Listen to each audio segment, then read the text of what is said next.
Hello everybody, I'm Jim Deeming for JamPlay.com. We're going to talk today about practicing, and I'm going to call this lesson a guide to better practicing. If you're like me, it's hard to set aside time for practicing, and we want to make the best use of that time that we can. But we also want to structure it and have enough time that we're getting something done. The guitar is an instrument where you get out of it what you put into it. And if you're like me and you've got family, job, other things going on in life, getting that time set aside can be the first big hurdle.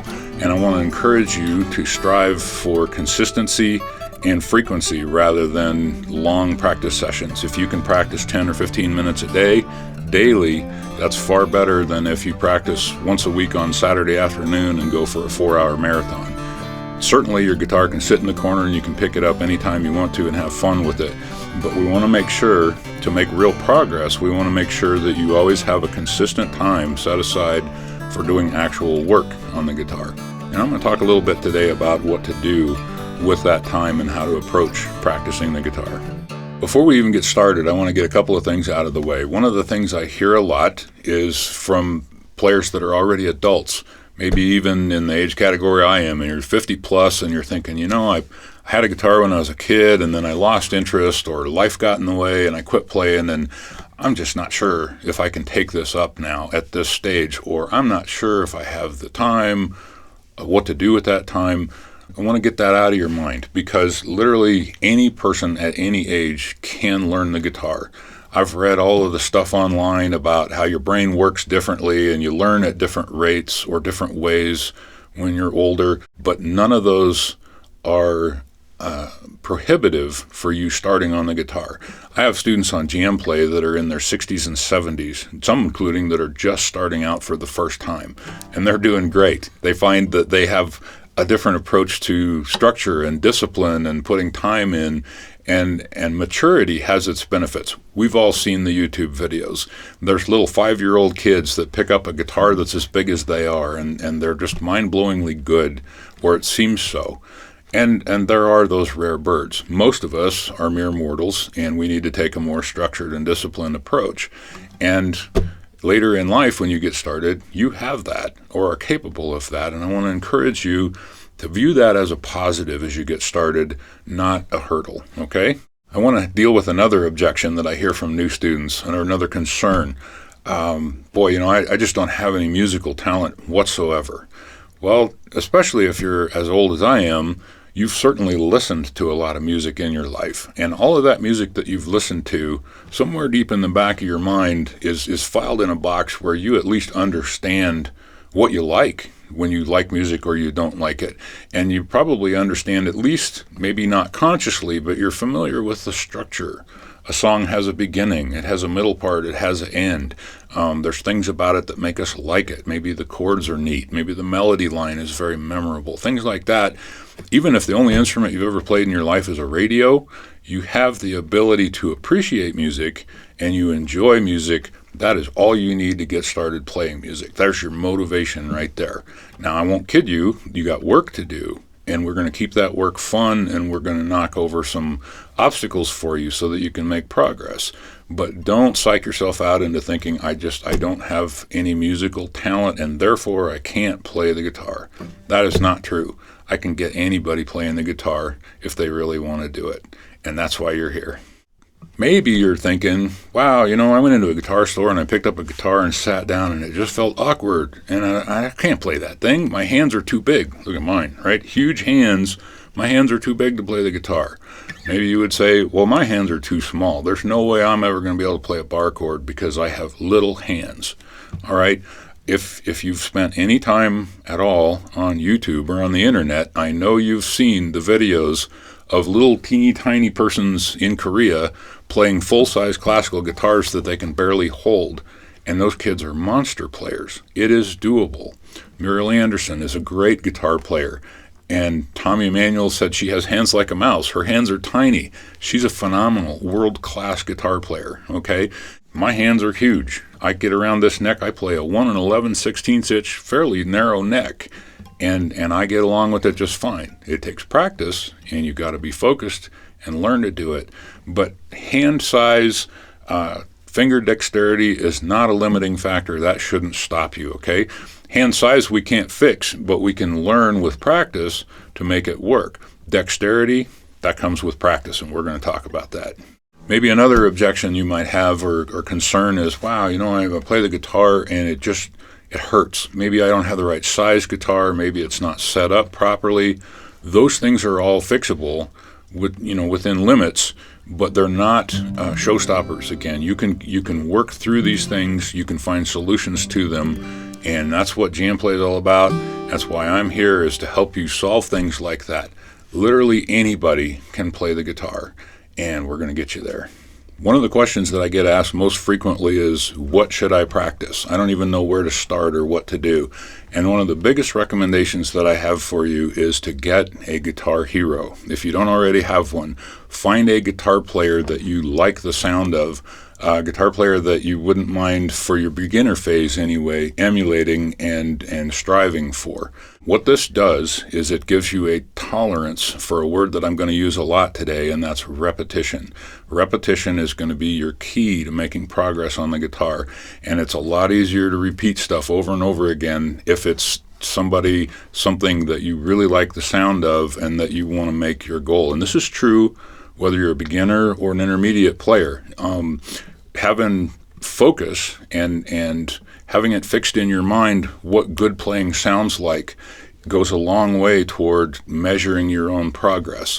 When you know what good playing sounds like and then you play, you can measure, okay, I'm thinking my rhythm's not good, I'm thinking I'm not playing clear or consistent, things like that. If you're going to do a self-study, self-taught type of learning process, you need a way to measure your own progress. Now, obviously, if you're going to pick a Jimi Hendrix or a Chet Atkins, one of these super big monster guitar players that just play incredible things, you got to be a little bit reasonable too about what you're learning. But my point is, have a goal, have somebody that you can listen to, and emulate. Emulation is not the end result goal, but it's an excellent learning tool. Okay, so try to pick one of those. Pick a couple of good songs, some reasonably simple songs. Put those in your iPod or your cell phone, your MP3 player. Listen to them at work, and get started on that process of not just listening to them for fun, but start getting mental pictures in your mind. What am I really listening to? What is that person playing at any particular time? And try to get mental pictures of what's going on the guitar. And we'll talk a lot more about that in upcoming lessons. I recommend that you structure your lessons as much as possible. We don't want to make this to the point to where it's no fun, but it's a good idea when you sit down and you say, for the next 10 or 15 minutes, this is work time. This is a time that I've set aside that I want to accomplish something. And let's say that you've allotted 15 minutes. I've got 15 minutes where nobody's going to disrupt me. I don't have an audience. Nobody has to suffer through my learning process, and I can be completely comfortable with making mistakes and repeating things over and over again. When you've got that time allotted, then what we want to do is say, what are we going to do for 15 minutes? I like to recommend, and if you're brand new and have never picked up the guitar before, you don't have a repertoire yet, right? But if you do, if you've got even one song or even just a couple of chords that you're already comfortable with, and you can just warm up with something that you know, get your fingers going, get your mind and your spirit into playing the guitar, relax a little bit. If possible, if you know a song, play and sing a song, but get into it and start it off on what I'll call a positive note, pun intended, and warm up, having fun with the guitar. Then move into the middle work section. And there's a few things that we can do with this.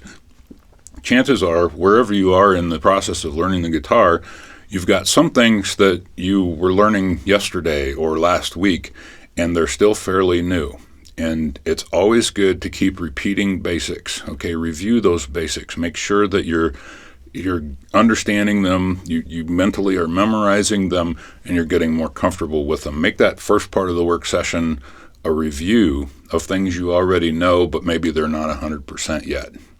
Then, after doing that for a few minutes, maybe you want to move into something that's completely new. Maybe you're going to click on a new lesson video on JamPlay, for instance, and start some new material. set aside a period of time to work on the new stuff. Get a little bit of, and that's inspiring too, by the way. If you get stuck in a rut and only play what you know, what happens? You plateau and you stop learning and maybe even start to get bored. We don't want that to happen. So balancing, reviewing what you know, and taking in new material is something you're going to have to decide for yourself, but just make sure that you make each one a part of your practice. Then, at the end, I recommend that you finish the way you started. Play maybe the same thing you opened with, something that you're comfortable with, that you play well, and again, finish on a positive note. What I like to see is somebody that can do that and walk away and say, that was a good session, and I actually even enjoyed myself. I had a little fun. Let's be honest, at the end of the day, the goal here, yes, it's to make music, yes, it's to learn to play the guitar, but all of that should ultimately end up being fun, or you're not going to want to keep it up. I want to mention that when you're looking for material to practice, if you're brand new at the guitar, they're pretty obvious. We need to learn chords, we need to learn how to play basic melody notes, even some scales, and along with that, we need to learn the names of the notes, at least down in first position. You need to start out by learning the names of your open strings. In standard tuning, it's E, A, D, G, B, E. That needs to be rote memorization. There's just no other way around that, because you need to know, okay, when I play this note, and then when I let go of that and play that open string, I need to know that's a D, okay? Knowing the names of those is important. You don't have to do a deep dive in music theory to play the guitar, but there are a minimum number of basics that you do need to have firmly fixed in your mind and memorized to the point to where you hopefully don't have to stop too long to think what they are. Basic chord shapes, basic names of the notes down in first position. That's going to be your first goal. If you're already at a point where you have those basics, then what I recommend for a learning goal is, as soon as possible, get a good song. If you tell somebody a story once and they enjoy it, and then you tell them that story again, they're going to say, I've already heard that one. But a magic thing happens if you take a story and you put chords and a melody behind it. Our tolerance for hearing it again goes through the roof, and in fact, we like hearing it again because now it's familiar in a fun way rather than, I've heard this a million times. When you're learning the guitar, repetition is the biggest thing you've got to do, and learning songs helps you be able to tolerate that repetition. Find a song that's within your skill set and then repeat that song, and don't try to learn the whole thing all at once. I'm going to talk more in another lesson about how to learn songs, but for the purposes of setting your goals, what do I want to practice? What do I need to practice? I recommend getting your radar up and looking for a song. Maybe it's in your Melbay Book 1 right in front of you, and you've already got one. You want to play Red River Valley, and you can tolerate hearing that 1,000 times. Maybe you're trying to learn a James Taylor song, and you've got the YouTube video bookmarked, and you're ready to go, and you're just going to strum along with it. Whatever that song is, make that a regular part of your practice routine, and I think you'll enjoy it a lot more. I'm going to keep saying the word repetition. I'm going to repeat the word repetition, and I'm not trying to annoy you. Trust me, this is your best friend. And why is repetition the key? Let's just understand before you practice, have in the back of your mind why that's important. First of all, when you first pick up a guitar, if you're brand new, you've got a lot of things to get under your belt at first, and a lot of them are basic conditioning, right? You need to learn posture. You need to learn to know how to hold the guitar and get used to this position and this posture.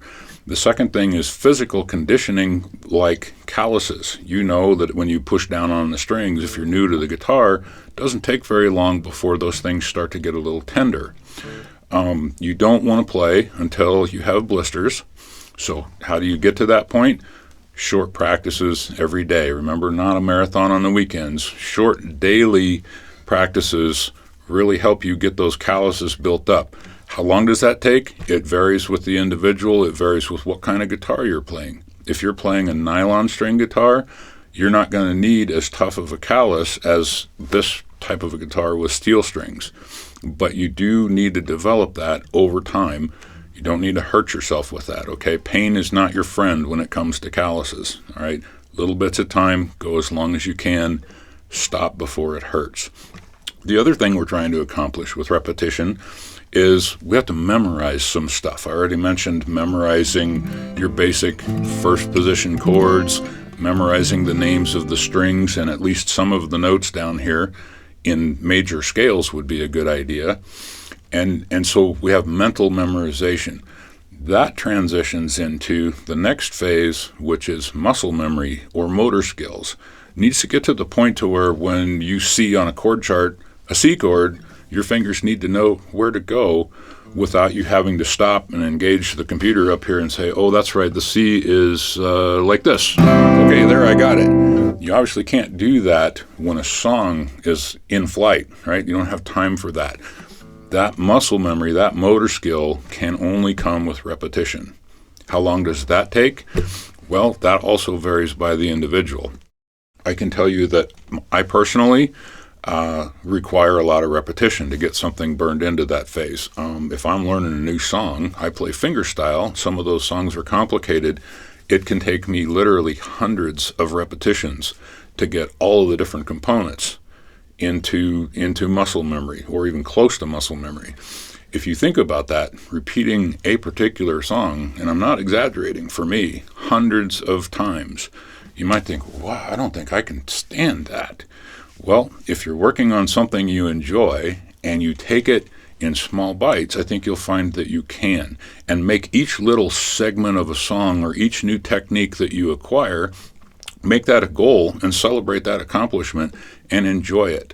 We'll talk more about learning songs in another lesson, and I'm going to give you a little bit more detail about how to break a song down in parts to do exactly that. But again, repetition is key. When you advance and get farther down the road in your playing skills and you start to look toward performing for other people, we're going to add a different part to your practice routine, and I call that rehearsal, which is more repetition, but it's repetition with a different purpose. I'm not trying to memorize the song anymore. What I'm doing now is I'm trying to polish it. I'm trying to get it performance ready. I'm trying to focus on being more expressive when I play, looking for little places in that song where I can maybe change the feel a little bit, make it more pleasing to the listener. That's a more advanced skill, but guess what? It's still repetition. This is a goal, this is a task that you're going to have for the rest of your guitar playing life, okay? So get comfortable with the idea. Don't view it as a negative. It's a necessary, positive part of the process. Another thing I want to mention about repetition, and you won't do this when you're first learning how to play a chord necessarily. You got to find it and you got to memorize it. Once you've got that chord down and maybe you start strumming that chord, as early as possible, I want to recommend that you also pay attention to rhythm. Okay? We're gonna play this C chord, for example, and maybe I'm gonna strum it.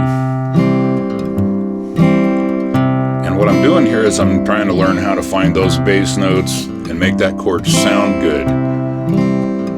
But if you could see my foot, you would see that I'm already tapping my foot. 1, 2, 3, 4.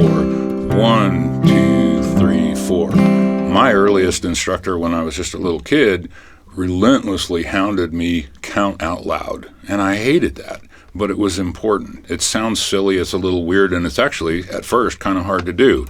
But what you're doing with this part of the repetition is you're training what I call your inner metronome. You know what a metronome is, right? When I was a kid, my sister had one of those ugly Witten pyramid-shaped wooden mechanical things with the pendulum on it, and she had to use it more than I did because I didn't think I needed it. Well, guess what? I did need it, and I still use one. Now I use the one that's built into my smartphone.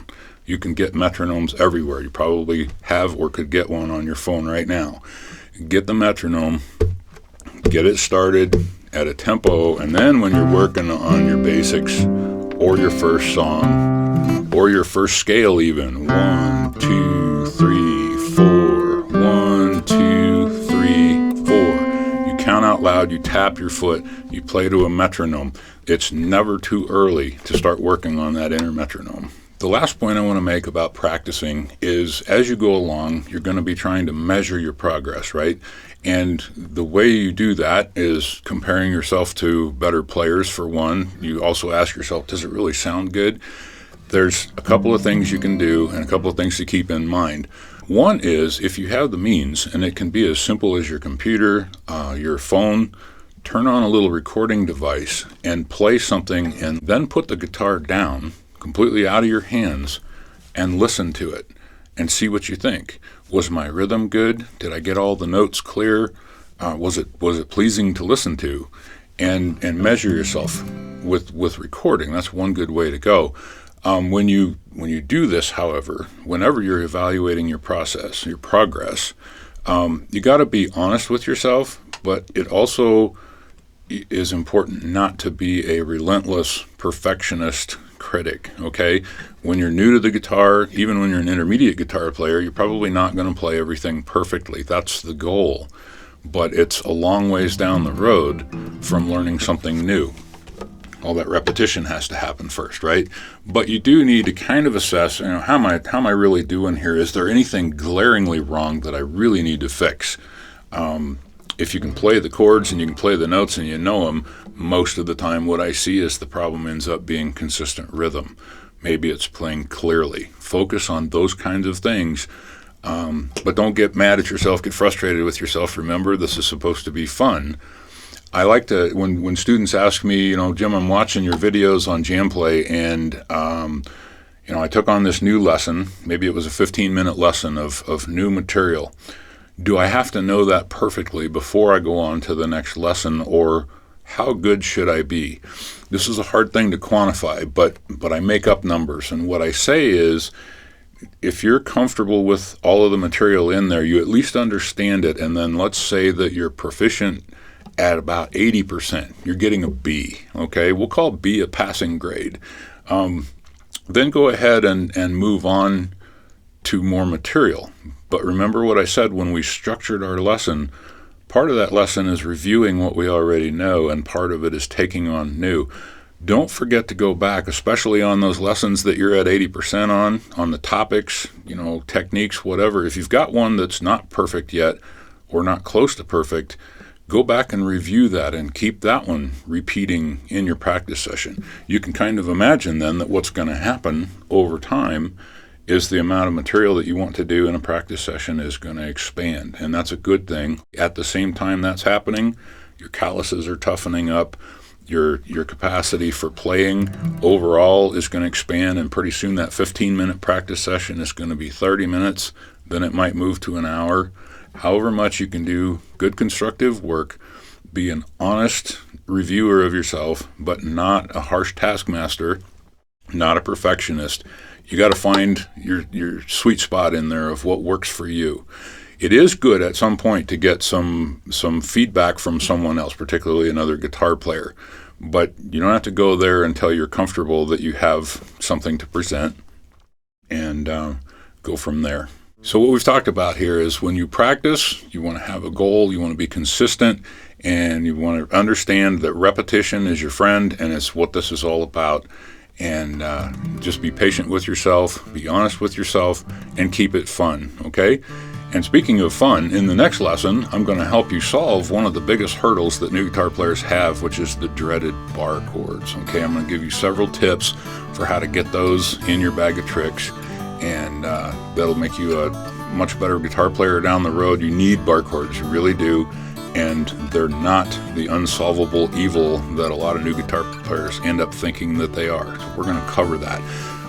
Below this video, you'll find a section for comments and questions. Please leave me a comment or question down there, and I'll get back to you as soon as I can. I look forward to hearing from you as to how you're doing.